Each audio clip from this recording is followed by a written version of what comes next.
Hello, welcome to the tutorials of numerical method in chemical engineering. In this tutorial series we will discuss about the numerical method and will simulate them in the MATLAB. So the aim of this tutorial is to make you familiar with the numerical methods, how to use them, and then utilizing the MATLAB computing power to write programs that are efficiently calculating or doing the steps of the numerical methods and solving the problems for you. So let's first understand what are numerical methods. So when we talk about numerical methods, they are actually used to solve the numerical problems, solution of system of equations, and they are also used to solve differential equation and integration. So basically numerical methods are the sorts of the types of few rules that are written that will help you to solve numerical problems, system of equations, and any mathematical problem. They are right and they are proven methods that we utilize to solve the numerical problems. So why we learn them? Basically we learn them because sometimes they gives us a systematic approach to solve the numerical problem of a same kind, and there is a difficulty to solve the numerical equation in a direct way. If we want to directly integrate, directly differentiate, then we will not able to solve the differential equation. We are not able to find the roots of some equations when we are going to find the roots of some complex equation, because solving them in a direct way will be really difficult. So today we will discuss our first numerical method, that will be Gauss Elimination Method. So what is this method? This method is basically used to solve the system of linear equations. So here you can see, I will explain this example with the help of the system of equation of 3 equation.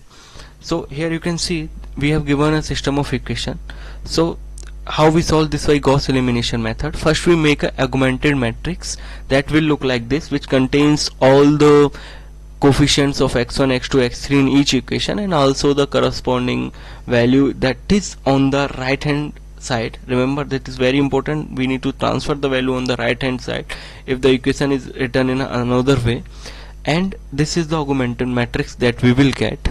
Now how we will solve this? So what we will do, we will make the pivot element a11 and multiply the first equation by minus 821 divided by a11 and then add it to the second equation, which then become, so what we are doing the matrix operations, and in matrix operation we are multiplying the first equation with minus 821 divided by a11, and then we are subtracting it from the second equation. So you will see, when I multiply the first equation with this, the coefficient of the x1 will become minus 821, and then when I am subtracting it from the second equation, then it will going to become 0. So basically the first element is gonna become to 0.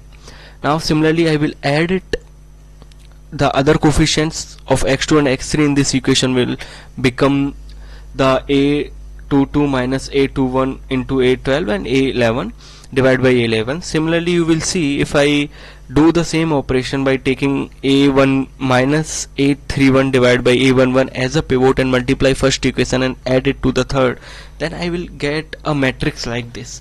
Finally what I will get a matrix like this, in which what I will do, first I will take the first column, make a pivot, then I will take the second column, then make a pivot and multiplying it and adding it to the second equation. In this way what we are doing, we are making the coefficient of x1 only we have the equation in which we have coefficient of x1 0, we have the equation where we have coefficient of x2 0, and finally we will have a equation where we have the coefficient of x1 x2 0, and only we have a coefficient of x8 3, which we directly solve by substituting x8 3 equal to d3.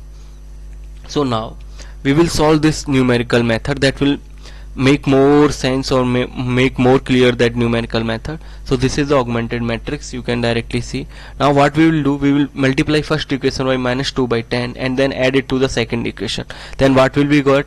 10 1 2 10 into minus 2 by 10 will become minus 2, so minus 2 plus minus 2 0, minus then 1 into minus 2 by 10 equal to minus 0.2, minus 0.2 plus 10 will become 9.8, that is the second element. And similarly 2 divided by minus 0.4, 1 minus minus 0.4 will be 0.6, and similarly all the equations are, and similarly the 51 minus 44 into 0.2 will be the 42.2. Similarly again I will multiply the first equation with minus 1 by 10, this 10 1 1 2, so what will happen, this coefficient will become minus 1, and then I add to the third equation, the equation 1 to 10, then the resultant will be 0, 1.9, 9.8, 56.6, and this one. Then after making a pivot to this column, what I will do, I will go to the second stage, and where I will multiply the second equation by minus 1.9 into 9.8 divided by 9.8, then add to the third equation. Then what I will get, I will make this term basically to 0, and then I will get this equation, and similarly this minus 56.6 minus 42.2 into 1.9 divided by 9.8 will be this number. Now what you will see now, how I will solve this, I will multiply this with x3, then x3 into 9.68368 equal to 48.418367. From here I will get x3 equal to 5. Similarly I will substitute this in second, so the second equation is minus 9.8 into x2 plus the coefficient of x3 0.6, x3 equal to 42.2. Here I know the value of x3, I will substitute it and I will get the value of x2. Similarly I will, for the first equation, that is 10x1 plus x2 plus 2x3 equal to 44, I will substitute the value of x2 and x3 and I will get the value of x1.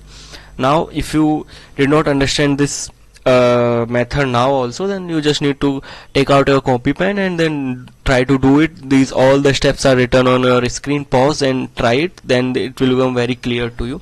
Now what we will do, we will directly go to the MATLAB.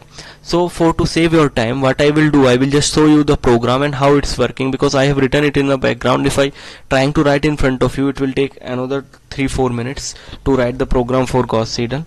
Now I will directly go to the MATLAB.